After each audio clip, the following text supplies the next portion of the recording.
Welcome back to Gerodynamics. Afuera! All right, part two of talking about what we should be doing moving forward, once Trump takes office. All right, so let's continue on with this conversation. Where was I? All right, so from, we had the spending cuts, we have the tax cuts. What else could we be looking at? Let's see. Let's talk about Social Security. Social Security needs to be. I always forget the wording that we want to use. Updated, revamped, revised. You have to be really careful with Social Security though, because it's such a hot button issue, and you really do want to protect it. And so Social Security is something that I think could be strengthened through these updates. It's not, everybody talks about weakening Social Security by doing these changes. I think you can strengthen Social Security, and here's what my take on that is, and what I think Trump should be trying to do when he takes office.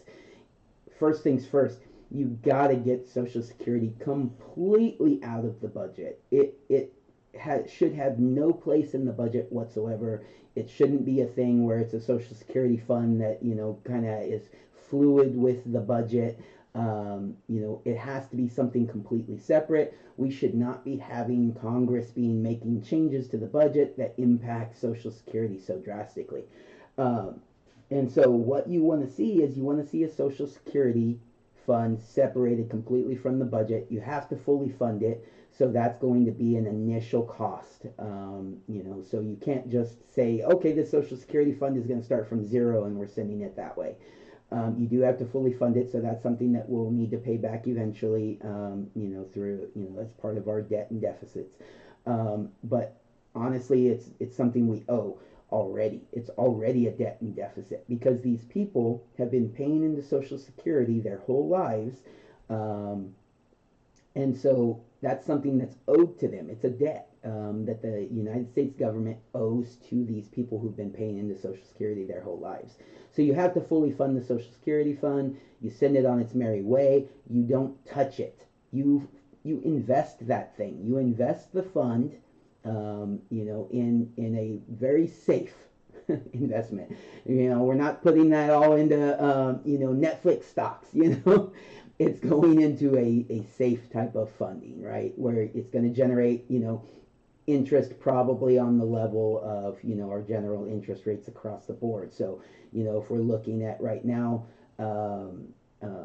interest rates, I know that, say, the IRS has an interest rate where if they owe you money, they owe you interest, and if you owe them money, you owe them interest, and it's the same interest rate. Depending on your classifications. But the general interest rate, I think, is 8%. I think it might be dropping to 7% here shortly. So 8% down to 7%, and you're looking at 7% rate of increase on the Social Security fund. That would be a lot. So probably not that much. You're probably looking at somewhere between the range of, like, on a yearly basis, anywhere from bad year being like 3% to a good year being like 10%, in a very secure fund where you're not going to be losing losing the Social Security fund. Again, you don't want to be investing this in stocks, unless you're doing Nancy Pelosi's plan, and then you're gonna make a killing, obviously. As long as we're not doing that, we should probably avoid just general stocks. But anyways, Social Security fund separated from the budget, invested. You put the money into these investments. You pay them out to people, as say, I'm working and they take Social Security out of my checks. That money should be going into that fund. It should be getting an interest amount. It'll be building interest until I retire. Sadly, not that long away. I'm in my 40s, so we're looking at about 20 years, 20 years, and then so my money gets invested for another 20 years, right? So they're paying me Social Security based on the fact that my money has been invested for 20 years.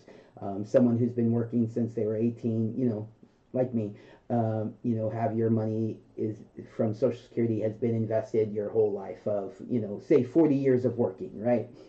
And that's how they're able to pay Social Security at a cost of living for the time period when you retire. Obviously, money wasn't worth as much when you were working as you need when you are retired. So you need that interest building to be able to get paid out an amount that should satisfy your cost of living. So that's why it needs to be invested. Not to mention the fact that we always have more and more people. Well, population decrease is a thing. That's something that Musk is talking about. Anyways, but in general, you're looking at an increase in population. So if you have get that guy out of here. But that's not always how it works. So there was the baby boom period. So we have the baby boomers retiring, and they need to be paid Social Security. But the number of people working and paying into Social Security is lower. It's less. So we don't have enough people paying into Social Security to cover the people that are already receiving it, right? So that's why you need to have that money. If it had been invested this whole time, it wouldn't be such an issue, right? We wouldn't be seeing these problems where they're talking about Social Security becoming insolvent to the point where people aren't going to be able to get fully paid their Social Security, and in like less than 10 years they're talking about. So that's something that needs to happen. The Social Security fund needs to be separated, needs to be invested. We need to make sure these people are getting the Social Security that they're owed, now, especially the people who are already on Social Security, people who will shortly be on Social Security, and then, people like me down the line, that it's still there for us. Because as of right now, most of us don't think it'll be there anyways. That's, it just is kind of a thing. So that's one thing about Social Security. I also think that Social Security should be something where, it's pushed as more of, this is a, you didn't do so well in life, and you're retired or you got injured, and so now you're getting Social Security. It should not be your retirement plan. If you are a successful person and you've earned quite a bit more in life, you should have other retirement plans. I have investments in retirements. People are in 401ks or Roth IRAs, and getting their money to work for them so that they can retire with a decent amount of money. That's not Social Security. Social Security is going to take care of you if you don't have those options. But we need to have more of a mindset that Social Security is not our retirement. It is a whoops. We need this to survive. All right. So we just encourage that. And some people should be allowed to opt out a percentage of the Social Security, especially if they're people who are already working on their retirement. So say I have a 401k, and it's going strong, and I don't really need all of my money going into Social Security. I'd rather put it into my 401k, and then it'll continue to grow with me, right? That's something that we should have. It should not be zero, though. You shouldn't be able to, I'm torn about that because I don't like telling people they can't do something. Things should be voluntary. We should strongly encourage, and there should be a method of strongly encouraging, like some sort of benefit to it, right? Instead of just saying please, there should be some sort of method to it. But strongly encourage people to leave a percentage in Social Security just in case, right? But yeah, if you 100% opt out of Social Security, then you wouldn't get it when you retire, and so then you wouldn't be a drain on Social Security just because you didn't pay in it during the years. You're not getting it. You have opted out, officially opted out, right? So that's a thing. More likely, I would like to see someone be able to opt out like 50%. Be all like, look, okay, yeah, let's make sure there's something there for me. But I've got other plans, and this money needs to go to these other plans, and so here we go. I'm not a big fan of the idea of just being able to just opt out and just cash out and just have bigger paychecks. I would like there maybe to be some sort of, rollover. So it's not like a, hey, I just have bigger checks. Maybe it's like a, hey, roll my Social Security or half of my Social Security into my IRA type thing, right? Maybe. And there's different ways to do this, but that's my thoughts on it. So that's something that Trump should do. He should lean into trying to get them to finally fix Social Security. That's one of the big priorities. And I have spent almost 10 minutes talking about that. So let's move on. All right. Securing the border. Real quick about Social Security again. That's why I think it should be opted out of taxes altogether. You shouldn't have to pay taxes on it. It's not a part of the general budget fund. You've already paid taxes on your income, and Social Security. I guess Social Security is pre-tax, so so in that sense, I get it. I kind of understand it. That's how it works with IRAs. If it's a pre-tax IRA, you got to pay taxes when you retire.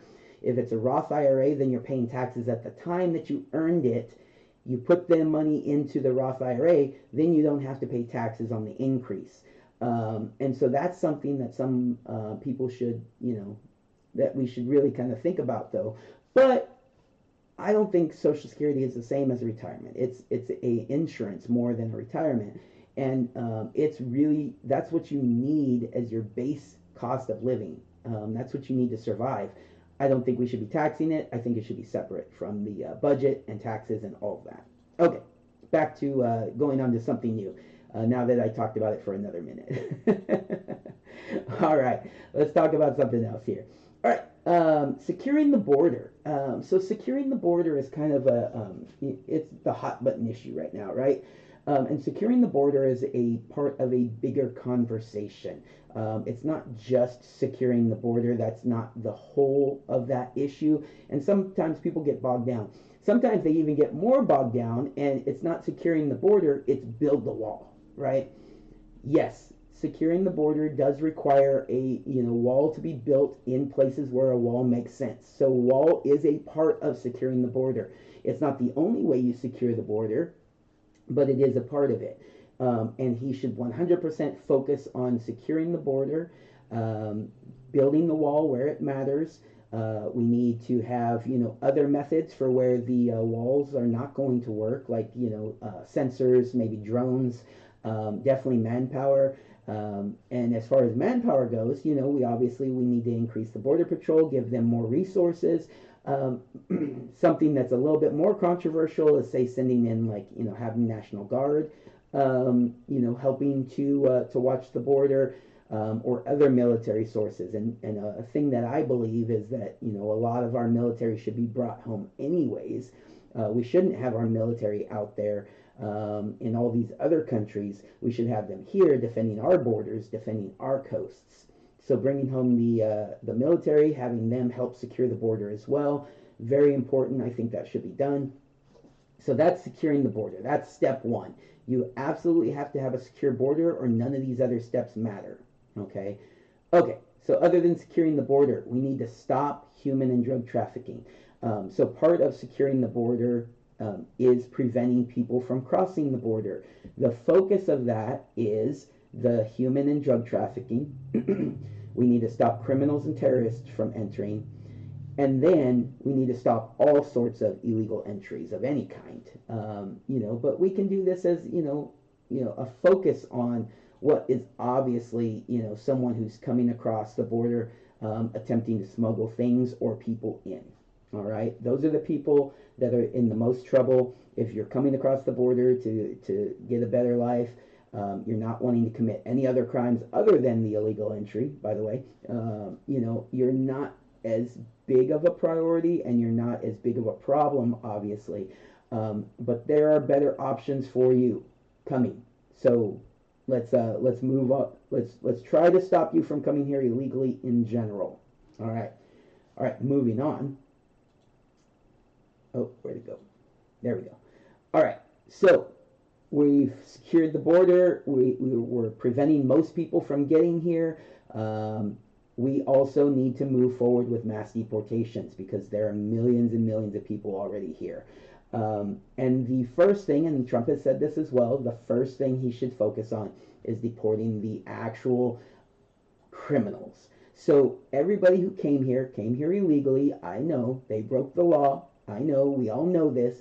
But there are people who come here, they break the law to come here, and then when they get here, they continue to break the law. I'm not saying that's the majority of people that came over. I'm saying that there are people who come here with bad intentions. They came here to participate in gang activity. They came here to, you know, deal with the drug activity, do human trafficking once they're here.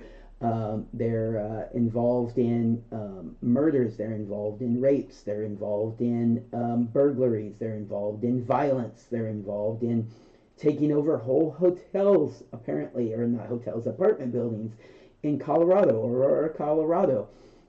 We have people coming here, they're coming here to commit additional crimes. Those people, we already know they're criminals, they need to go immediately. We need to get them out of here. If the border is not secure, then they can just come back in. So the border has to be secure. If known terrorists, if you're a terrorist and you're on the terrorist watch list, and we know you're here, we got to get you. We got to find you. We got to get you out of here. Those are the people that we need to focus on first. And there's millions. So that's the main focus of mass deportations. Now, keep in mind, while this is going on, while we are focusing on these illegal immigrants who are also additional criminals, we should implement a time frame for voluntary self-deportation of people who are not criminals. Again, other than coming here, illegally. But they're not committing additional crimes. They came here, they got a job, they want to support their families. These people should be given a time frame where they are allowed to self-deport themselves. Maybe even give them resources, because it's going to cost us resources to deport them. We might as well give them some sort of resource to help them self-deport. Don't know what that is exactly, whether it's, bus tickets, plane tickets, figuring it out. We will help them, maybe give them a little bit of some sort of cash, so that they can, live their life while they're back home, wherever home is. They can live their life, and then once we reopen the border, once we've gotten to the point where we stream. So that's the next step. The next step is we have to streamline well, actually, I'm jumping ahead again. We will come back to that. So we give the self-deportation, and then after that time frame has expired, maybe with some caveats, we start implementing just mass deportations of everybody.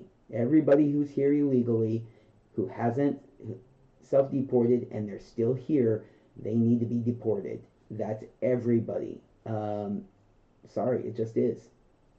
And so these people will then be deported, and we will treat you different than we treated those who self-deported. If you go and you force us to expend resources and to go after you and to force you to leave, then that's, there's consequences for that. Next step, streamlining the legal immigration process. We absolutely have to streamline the legal immigration process.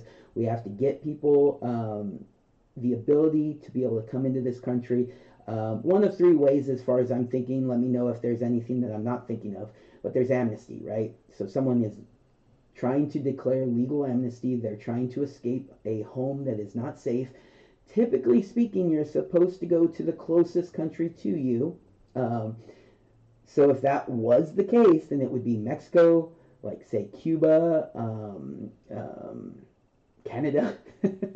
You're trying to get amnesty from Canada, which, it's getting pretty bad up there, so you never know.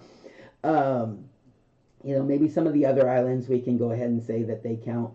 But if you are further south than Mexico, technically speaking, your amnesty should be Mexico. But if you're trying to get amnesty from Mexico, then you could come in here. I guess that's, anyways.